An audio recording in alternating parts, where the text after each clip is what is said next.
Hi, welcome back to my home studio. I'm Erin, a contemporary embroidery artist and an instructor at Oil and Cotton. In case you missed our first video, you might be wondering, what's Oil and Cotton? It's an art supply store and an art studio where you can take classes in person and online. It's located in Oak Cliff in Dallas, Texas. This is the second video in a series about botanical embroidery. In our first video, we made a plant sampler and learned 8 different types of embroidery stitches. I encourage you to check out that video if you missed it. Today, we are going to create embroidery inspired by cyanotype, an early form of photography, and we're going to learn about Anna Atkins, a scientist who used cyanotype to document plants. Here's an overview of today's video. Check the description for timestamps if you want to jump to a certain part. Before we begin with our art making, I'd like to ask the question, what is cyanotype? First, I'd like to introduce Anna Atkins, an early photographer and scientist. She was inspired by her father, who was a scientist, and she would go out on her own and collect plant specimens and took on the project of self-publishing a book with over 400 different plants, all documented by cyanotype. The book was called Photographs of British Algae Cyanotype Impressions, published in 1843.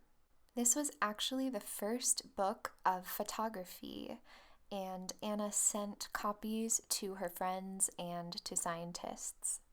What's amazing about Anna is that she took on this project basically on her own.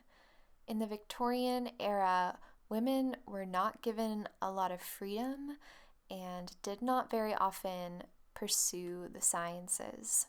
So what exactly is a cyanotype?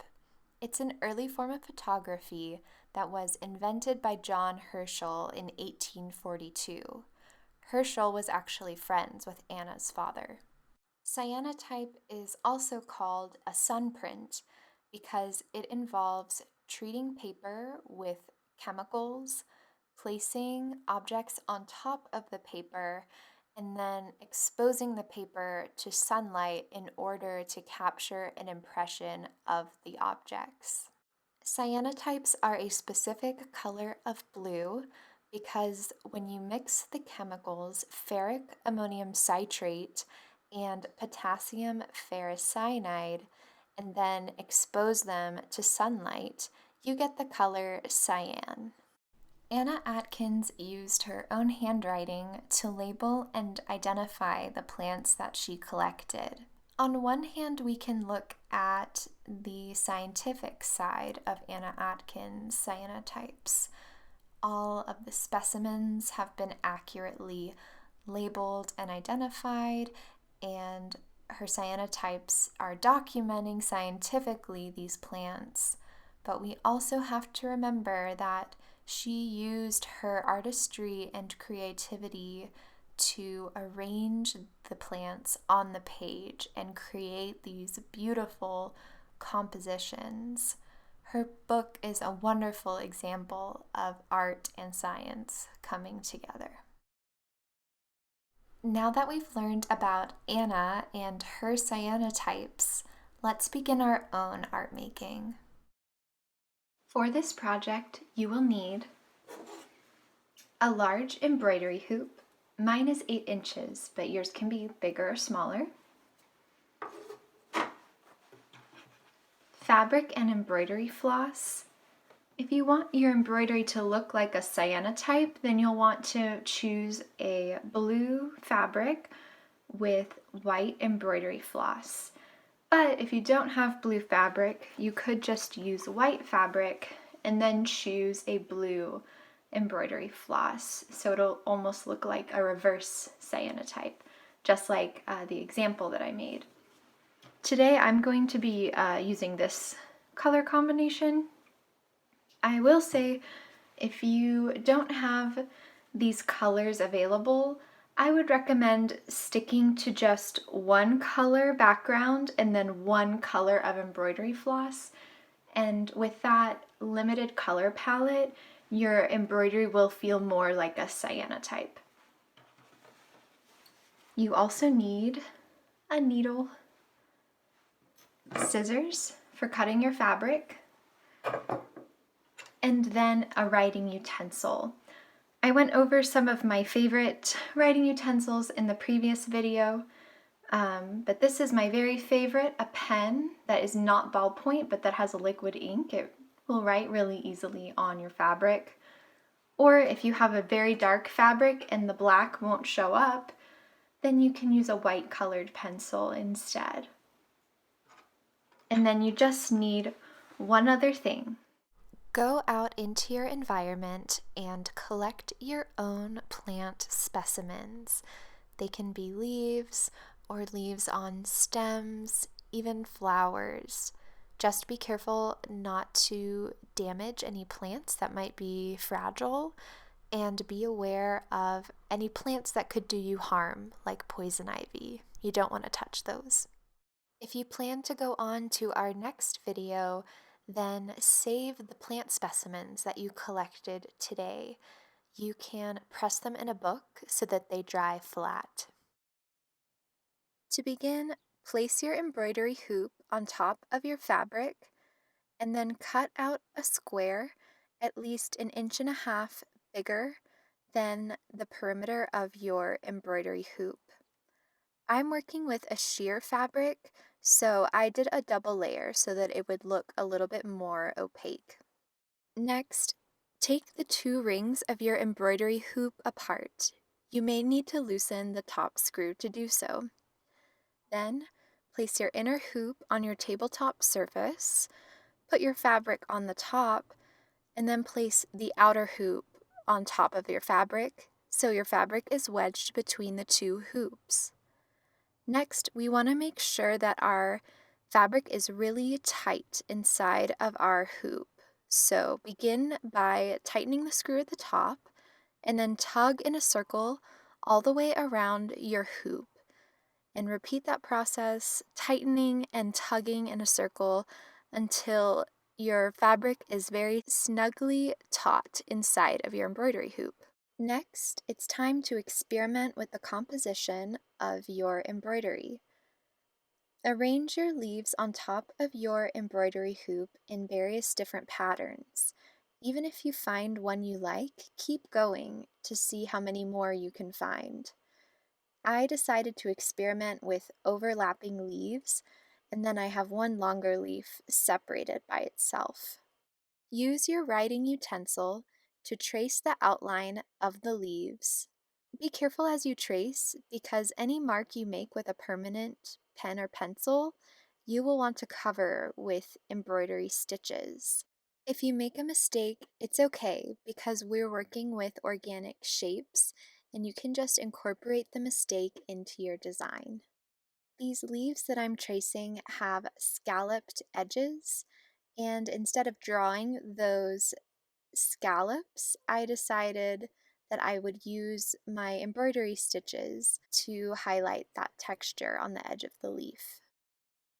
Next, incorporate text into your design, just like Anna Atkins did. Consider, how are you feeling today?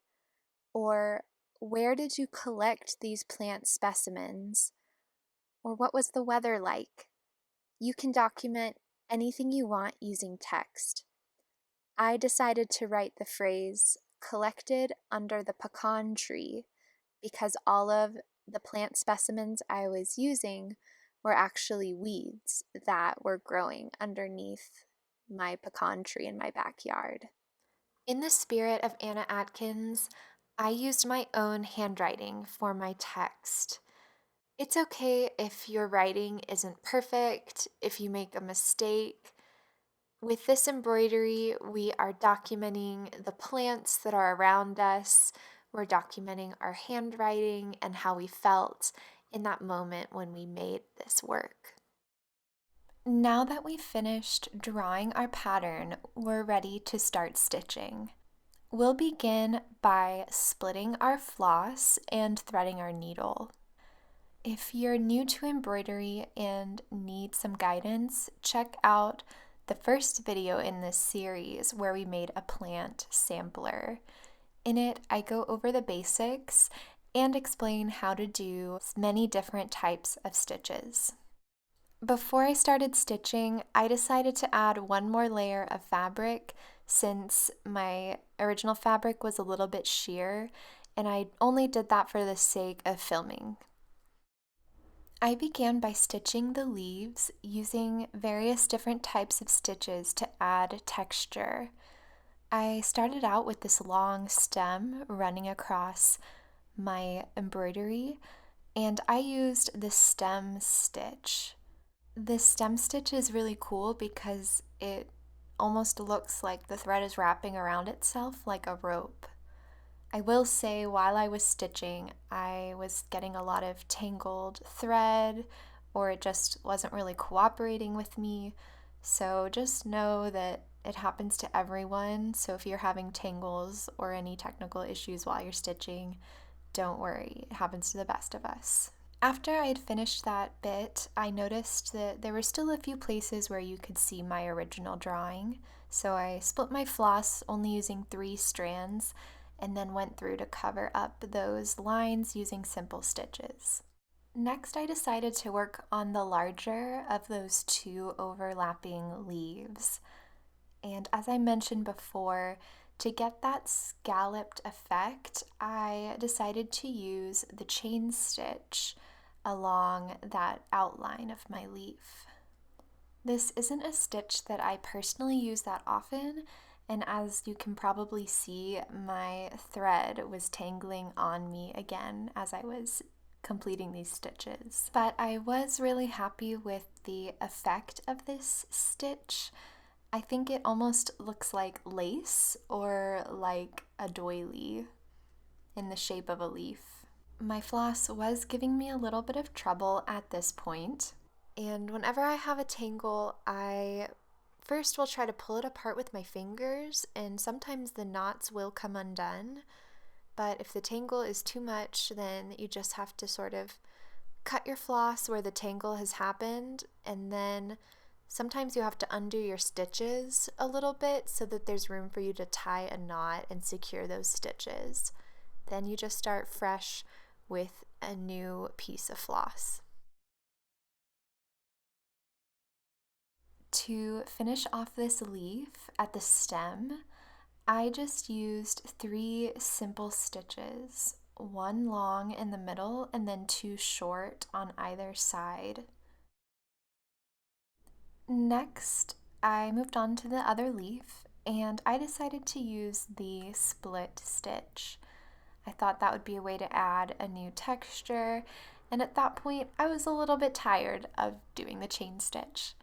What I really like about the split stitch is that, first of all, it looks like a braid because you're sort of splitting your floss as you stitch.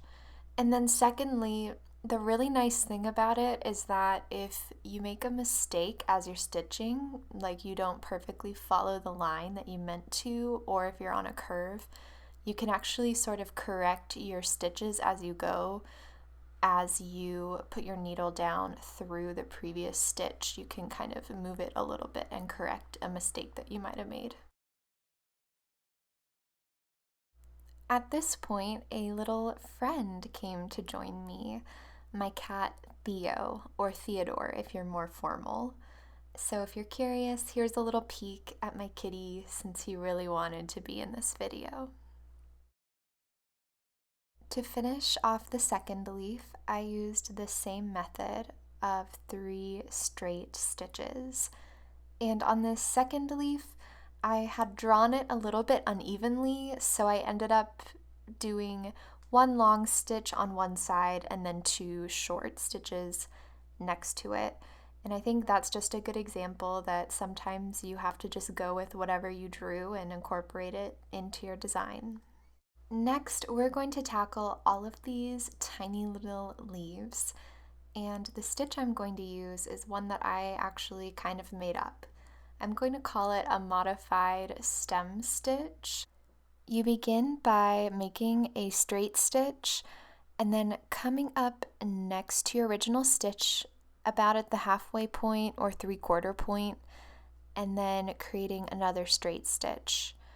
Then come up next to your previous stitch and continue from there. I like this stitch because it adds texture to the leaves, and in embroidery, it is totally okay to experiment. So if any of you make up any new stitches while you're working on this project, let us know. As I work my way up the stem, you'll see that some of my leaves, I had kind of drawn them and they were unfinished. And at first I thought maybe I would leave the leaves unfinished and that might create an interesting effect on my embroidery.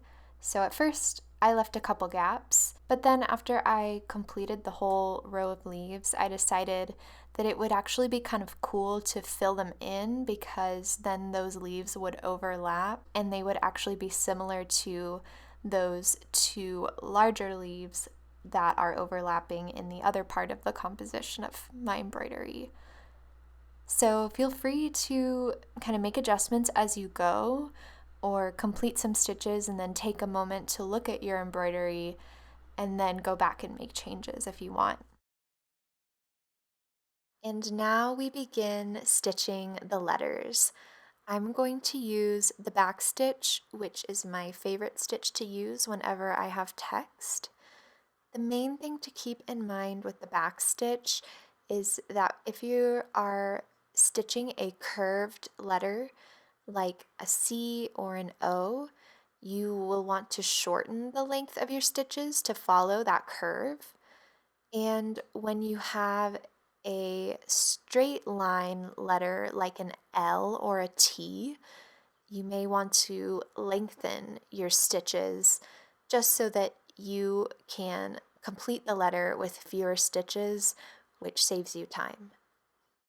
As I mentioned before, Anna Atkins used her own handwriting in order to label the plants in her cyanotypes, and she even used a decorative font that replicated algae, so it made it look like her actual letters were made out of plants. Historians speculate that she captured her handwriting in cyanotype by writing on a piece of paper and then soaking the paper in oil so that it would be transparent, but her handwriting would be visible and then captured in the cyanotype process. I hope you've enjoyed watching these letters take shape. I personally have found it very satisfying. And here is the completed project. We would love to see images of your works of embroidery, so feel free to share those with us online. We'll leave our social media information in the description below. I hope you were inspired by Cyanotype and Anna Atkins. I think she's an amazing scientist and artist. There are 2 other videos in this series about botanical embroidery if you want to check them out. Our 3rd video, we will collect plant specimens and then use them to create an original work of embroidery. If you've enjoyed watching, please check out the description below for ways to support Oil and Cotton, who have presented this video series for free. You can also find links to check out my work. Thank you so much for watching. Happy stitching!